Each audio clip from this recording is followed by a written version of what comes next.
மெட்ராஸ்ல காசு போட்ட உனக்கு கூட கொஞ்சம் காசு கொடுத்து ஒரு டெக்னாலஜி தெரியாத இளைஞனை வைத்து அதை பிளாக் பண்ண தெரியாதா? எனக்கு புரியல. நான் ஒரு முட்டாள். ப்ரொடியூசர் கொண்டு போய் எனத்தையோ கொடுக்கிறாரு, சிடிங்கிறாங்க, அதுக்குறாங்க, ஏதோ பேரெல்லாம் பாருது, படித்த எனக்கே புரியவில்லை.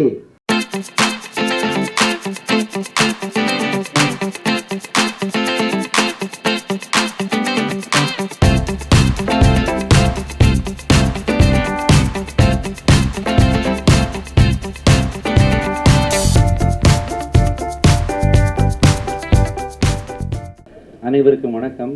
இந்த கியூப்ன்ற விஷயம் நடிகர்களை பொறுத்த வரைக்கும் ஒரு நாலேஜ் இல்லாமல் இருக்கும். காரணம் என்னென்னா, ஒரு படத்தை நடிக்கிறோம், நடித்து முடிச்சுட்டு டப்பிங் பேசுகிறோம், டப்பிங் பேசி முடிச்சுட்டு எங்களுடைய ஊதியத்தை கிடைத்தவரை வாங்குகிறோம். புரிஞ்சவங்க புரிஞ்சுக்கங்க, புரியாதவங்க புரிஞ்சவங்க கேட்டு தெரிஞ்சுக்கங்க. கிடைத்தவரை வாங்குகிறோம், அதோடு எங்களுடைய பணி முடிந்து விட்டதாக நாங்கள் நினைக்கிறோம்.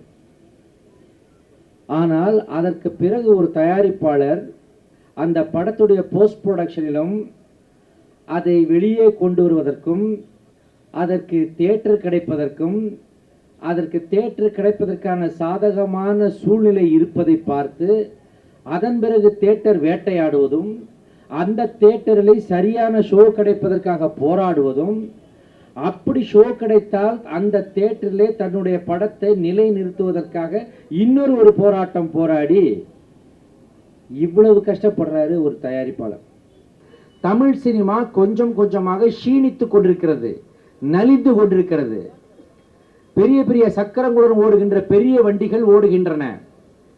நான் குறிப்பிட்டு சொல்ல விரும்பவில்லை, ஏன்னா சில விஷயங்களை ஓப்பனா பேசி ரொம்ப கஷ்டப்பட்டவன் நான் தான்.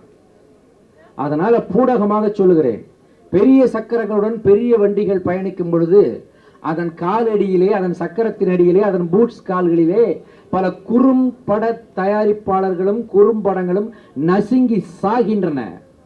இப்படிப்பட்ட ஒரு சூழ்நிலை தான் இன்றைய தினத்திலே தமிழ் சினிமாவின் தலைவிதியாக இருக்கிறது.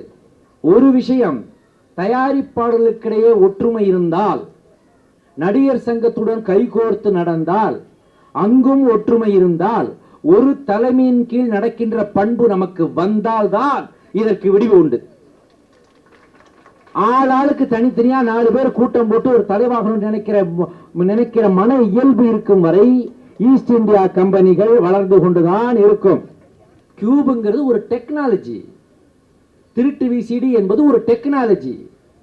நெட்ல போய் ஒருத்தனால் நீ தயாரித்த படத்தை பதிவிறக்கம் செய்து நார்வேயிலேயோ அல்லது வட உலகத்தில் ஏதோ ஒரு ஆர்டிக் பகுதியிலிருந்து ஒருத்தன் ஆபரேட் பண்ணி நீ எடுக்கிற புத்தம் புதிய படத்தை அன்று இரவே அவன் நெட்டு மூலமாக உலகம் முழுக்க எல்லோருக்கும் அனுப்பி அவன் காசு பார்த்து கொண்டிருக்கின்ற டெக்னாலஜி அவனுக்கு தெரிகின்ற பொழுது, ஏன் மெட்ராஸ்ல காசு போட்ட உனக்கு கூட கொஞ்சம் காசு கொடுத்து ஒரு டெக்னாலஜி தெரியாத இளைஞனை வைத்து அதை பிளாக் பண்ண தெரியாதா?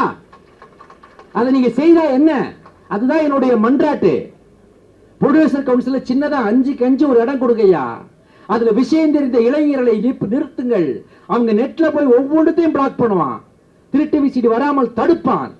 அதே போல்தான் நடிகர் சங்கத்துக்கும் நான் சொல்றேன். யாரையும் குறிப்பிட்டு குறை சொல்லவில்லை, என்னுடைய ஆதங்கத்தை நான் வெளிப்படுத்துகிறேன், அவ்வளவுதான். பெரிய கம்பெனியா இருந்தாலும் சரி, சின்ன கம்பெனியா இருந்தாலும் சரி, படம் எடுத்து முடிச்ச உடனே அது ஒரு கரெக்ஷன் வருது. என்னுடைய கேள்வி ஒன்றே ஒன்றுதான் தானு சார் அவர்களே. அண்ணே, நான் உங்க ரொம்ப மரியாதை கொடுப்பதனால் உங்க பேரையே சொல்றேன், எல்லாரையும் சொன்னதா தான் அர்த்தம்.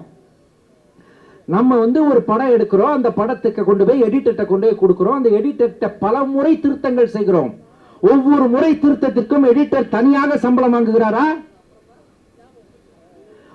ஒரு இசையமைப்பாளரிடம் செல்கிறோம், அவருடைய ஒரு டியூன் கேட்கிறோம், அவருக்கு ஒரு அமௌண்ட் பிக்ஸ் பண்றோம். அந்த அமௌண்ட்டுக்கு பிக்ஸ் பண்ணி அவர் ஒர்க் பண்ணும்போது அவர்கிட்ட இந்த டியூன் பிடிக்கல, இன்னொரு டியூன், அந்த டியூன் பிடிக்கல, இன்னொரு டியூன், இதுவும் பிடிக்கல, இன்னொரு டியூன், 20-30 வாட்டி டியூனை மாத்திரமே. அந்த டியூன் மாற்றுவதற்கு அவர்கள் தனியாக சம்பளம் கூட்டுகிறார்களா?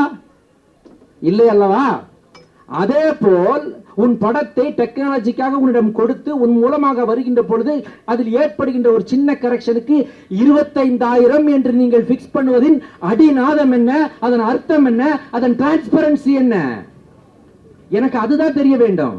எனக்கு புரியல, நான் ஒரு முட்டாள், எனக்கு தெரியவில்லை.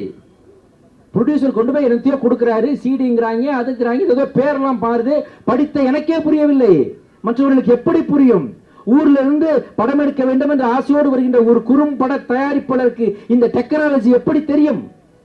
அவர் சென்று அங்கே பார்த்தா இல்லைங்க, அதுக்கு இதுக்கு இதுக்கு எல்லாம் சேர்த்து மொத்தம் இத்தனை லட்சம் கட்டுன்னு சொல்லும் போது படம் தயாரிப்பாரா, மற்றவர்களுக்கு சம்பளம் கொடுப்பாரா, அதை வியாபாரம் செய்வாரா, அப்புறம் எல்லாருக்கும் சர்வீஸ் டாக்ஸ் கட்டுவாரா?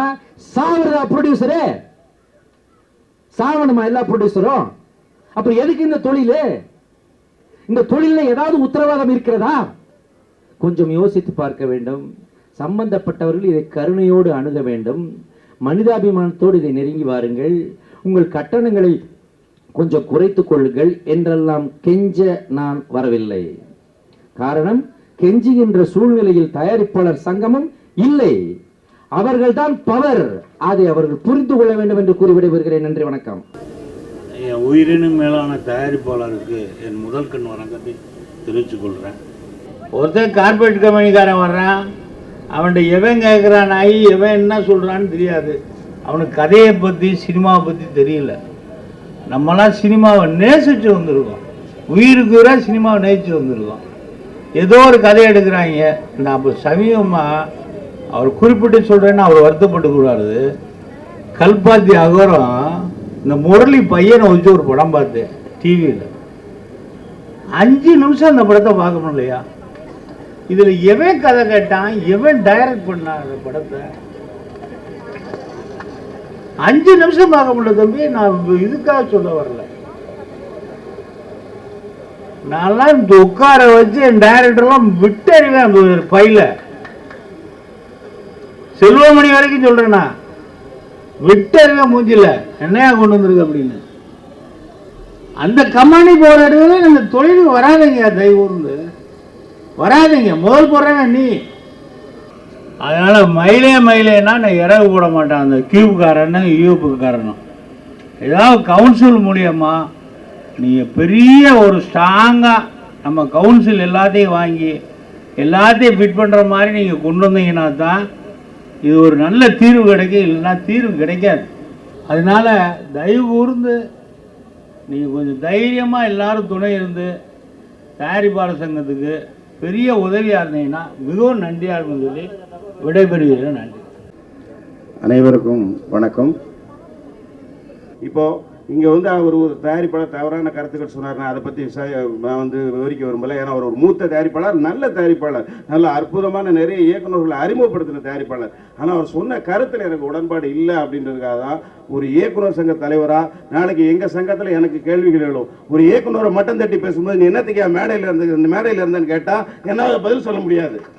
நான் எனக்கு சின்ன மன வருத்தங்கள் இருந்து நான் வெளிப்படுத்தினா நான் போனேன். திரும்ப இப்போ இங்கே வந்திருக்கேன் அப்படின்னா நாளைக்கு இயக்குனர் சங்கம் இதுலேருந்து விலகிடுச்சு, தயாரிப்பாளர்களுக்கு ஒத்துழைக்கலன்னு யாராவது சொல்லிடக்கூடாது மீடியாவில். இருக்கிறதுக்காக தான் இயக்குனர் சங்கம் ஆல்வேஸ் ப்ரொடியூசர் சங்கம் என்ன முடிவு எடுத்தாலும் சரி, சினிமா நலனுக்காக நீங்கள் இருந்தால் தான் நாங்கள் இருக்கோம்.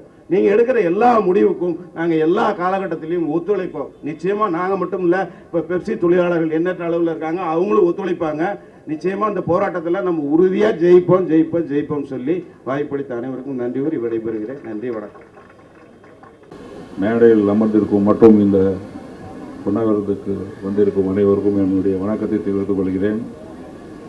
இந்த பிரச்சனையை நம்ம எல்லாம் ஒன்றா இருந்து கையாளோம்னா கண்டிப்பாக இதுக்கு ஒரு தீர்வு காண முடியும். நான் நேற்று கதிரேசன் அவர்கள்கிட்ட பேசும்போது இதுக்கு ஒரு நிரந்தர தீர்வு காண வேண்டும், அதுக்கு ஒரு ஐடியா சொன்னார் அவர். நாங்களே ஒரு சிஸ்டத்தை ஏற்படுத்தலான்னு இருக்கோம். இது ஒரு நல்ல அருமையான ஒரு முடிவு. இதுக்கு எல்லாரும் ஒத்துழைக்கணும். இந்த மாதிரி நம்ம ஒரு film south Indian film chamber ஆகட்டும், நடிகர் சங்கம் ஆகட்டும், நம்மளுடைய ப்ரொடியூசர் கவுன்சில் ஆகட்டும், எல்லாரும் சேர்ந்து இது ஒரு முடிவு கட்டணும்னா கண்டிப்பாக இது ஒரு நல்ல தீர்வு ஏற்படும். அதுக்கு எல்லாரும் ஒத்துழைக்கணும். அதை ஒத்துழைக்க நான் எப்போ தயாராக இருக்கேன்னு சொல்லி உங்கள்கிட்ட மீண்டும் தெரிவித்துக் கொள்கிறேன். வணக்கம். சட்டத்திற்கு வருகை தந்திருக்கின்ற தயாரிப்பாளர்களே, உங்கள் அனைவருக்கும் என்னுடைய நன்றி கலந்த வணக்கத்தை தெரிவித்துக் கொள்கின்றேன். முதலாளி நல்லா இருந்தால் தான் நாமெல்லாம் நல்லா இருக்க முடியும். அதனால இப்படிப்பட்ட பிரச்சனைகள் வரும்பொழுது அத்தனை பேரும் ஒன்று சேர்ந்து இதை மக்களுக்கு தெரியப்படுத்த வேண்டும், அரசுக்கு தெரியப்படுத்த வேண்டும். அந்த நோக்கத்தோடு தான் தனி ஒரு நிறுவனம் கோடிக்கணக்கிலே தயாரிப்பாளர்களுடைய பணத்தை கொள்ளையடித்துக் கொண்டிருக்கிறார்கள். அந்த நிலைமை மாற வேண்டும். இதற்கு ஒரு முடிவு எடுக்க வேண்டும். வேண்டிக் கொண்டு விடைபெறுகிறேன். நன்றி, வணக்கம். தமிழ் திரைப்படத்துறையில் இப்போ இருக்கிற நிலையில் இதை சாதாரணமாக எல்லாருக்கும் என்ன சொல்லணும்னா, ஒரு படம் ரெடி ஆகிட்டு அதை மாஸ்டர் பண்ணுறதுக்கு எவ்வளோ செலவாகும்னா 15,000 25,000 ரூபா செலவாகும் ஒரு படத்தை மாஸ்டர் பண்ணுறதுக்கு. இதுதான் அந்த பேசிக் எக்ஸ்பெண்டிச்சர். ஆனால் இப்போ இருக்கிற இவங்க என்ன வாங்குறாங்கன்னா 25,000, ஒருத்தர் 1.5 லட்சம் வாங்குறாங்க. யூஎஃப்ஏ 1.5 லட்சம் வாங்குறாங்க வித் டாக்ஸு. இவங்க 50,000 கேட்டாங்க, இப்போ 25,000 வாங்குறாங்க. அதுக்கு அப்புறம் ஒரு மாஸ்டர் ரெடி பண்ண பிறகு அடுத்த பிரிண்ட்டு சினிமா, அதாவது வந்து ஒரு ஸ்கேக்கு கம்மியாக இருக்கிற தேட்டருக்கு ரெடி பண்ணுறதுக்கு 2,000 ரூபாய் செலவாகும் ஒரு பிரிண்ட் எடுக்கிறதுக்கு. ஆனால் இப்போ கியூப் எவ்வளோ வாங்குறாங்கன்னா 25,000 ரூபாய் வாங்குறாங்க.